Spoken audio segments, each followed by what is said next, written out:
travelling now. That's not something that we get into. We can't afford to travel things out of Melbourne, and so we have to be, you know, quite content with the idea that people will travel to us. And increasingly, I think people do travel from all around Australia to actually see what ACCA is presenting, because really we are bringing, you know, people that they've only really kind of encountered in the magazines and things. So this again was another very thrilling kind of show for us, and I guess it's a nice one to sort of show you those set of spaces, you know, quite unimpeded in a way. The little reading room that she made. I've colonised the space. It's actually not really a gallery space at all. It's an airlock. But, you know, I need to grow. And there is a space out the back which is currently being used for set designs, which I think is rather underutilised, and I'd sort of quite like to be able to get in there if I could. We also did recently the larger show that Gillian Waring has done.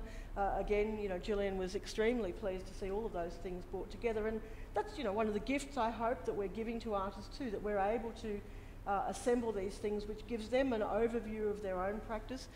It was, you know, absolutely marvellous to have this show, because she's such a revered artist in Australia, I think, but so few people have actually ever really encountered any of the real work.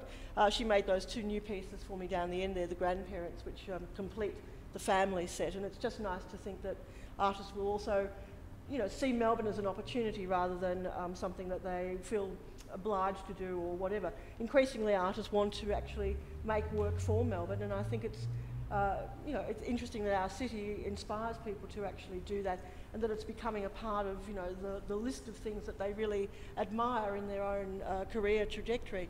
That was the Signs of Life we're just rolling through here. You might just tap that forward, because I think, if you can. We did the last show we did was Before New, was Richard Billingham. The first time Richard's work was all